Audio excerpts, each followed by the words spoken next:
Shalom Bapak Ibu Saudara yang dikasihi Tuhan. Seri pengajaran hari ini berjudul Perhitungannya di Belakang. Satu hal yang harus diketahui setiap orang percaya sebelum meninggal dunia adalah bahwa semua perbuatan dalam hidupnya itu diperhitungkan Tuhan.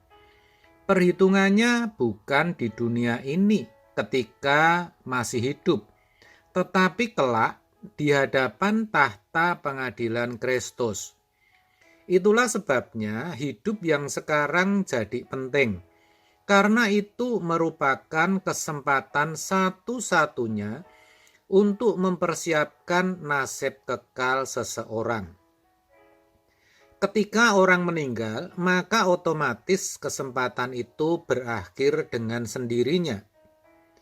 Itulah sebabnya dalam 2 Korintus 5 ayat 9 sampai 10, Rasul Paulus mengatakan, "Sebab itu juga kami berusaha, baik kami diam di dalam tubuh ini maupun kami diam di luarnya, supaya kami berkenan kepadanya. Sebab kita semua harus menghadap tahta pengadilan Kristus, supaya setiap orang memperoleh apa yang patut diterimanya, sesuai dengan yang dilakukannya dalam hidupnya ini, baik ataupun jahat." Itulah perkataan Rasul Paulus, saudara, di mana dia katakan baik kami diam di dalam tubuh ini maupun kami diam di luarnya, supaya kami berkenan kepadanya. Artinya, baik Paulus ada bersama-sama jemaat ataupun tidak, baik dilihat orang atau tidak, ia terus berusaha berkenan kepada Allah. Rasul Paulus berjuang sedemikian karena ia menyadari betul bahwa suatu saat nanti ia harus menghadap tahta pengadilan Kristus. Ia tidak mau kedapatan tidak berkenan. Ia sadar betul bahwa semua perbuatannya akan diperhitungkan Tuhan, apakah itu yang baik ataupun yang jahat. Paulus tidak mau mati sia-sia. Yang ia rindukan, ia mati dalam Tuhan. Ia hanya ingin satu hal, yaitu kelak ketika ada di balik kubur, ia bisa berbahagia. Itulah sebabnya ia terus berjuang, sehingga di hari-hari terakhirnya, sebelum ia meninggal, ia bisa berucap, "Aku telah mengakhiri pertandingan yang baik. Aku telah mencapai garis akhir, dan aku telah memelihara iman. Sekarang telah tersedia bagiku mahkota kebenaran yang akan dikaruniakan kepadaku oleh Tuhan, Hakim yang adil, pada harinya. Tetapi bukan hanya kepadaku, melainkan juga kepada semua orang yang merindukan kedatangannya." 2 Timotius 4 ayat 7 sampai 8. Ini sungguh luar biasa, saudara. Sangat jarang, bahkan saya belum pernah menemukan seorang yang berani berkata seperti Paulus, yang berani berkata dengan penuh keyakinan bahwa dirinya telah mengakhiri pertandingan yang baik dan bakal beroleh mahkota kebenaran.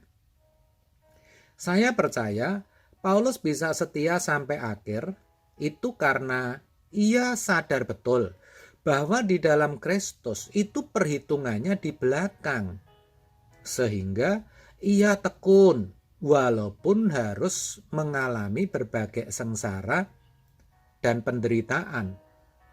Yang menarik, saudara, Paulus juga mengatakan bahwa mahkota kebenaran itu tidak hanya disediakan bagi dia, tetapi juga bagi semua orang yang merindukan kedatangannya.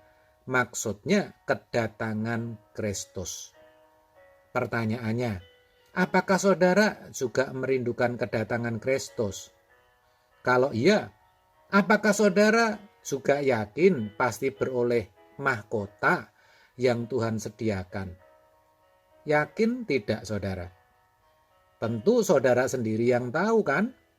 Yang pasti, agar kita kelak juga kedapatan berkenan, kita harus seperti Paulus, yaitu selalu sadar bahwa segala perbuatan kita, yang baik atau jahat, semua kelak akan diperhitungkan, akan diperkarakan di hadapan Sang Hakim Agung. Sebab itu, selagi kita masih hidup, kita harus gunakan waktu yang ada ini dengan baik untuk semakin mengerti akan kehendak Tuhan. Jangan sampai kita bertindak bodoh. Sebaliknya, kita harus terus dan selalu memperhatikan bagaimana kita berkebiasaan hidup dan berusaha mengerti akan kehendak Allah. Efesus 5 ayat 15 sampai 17.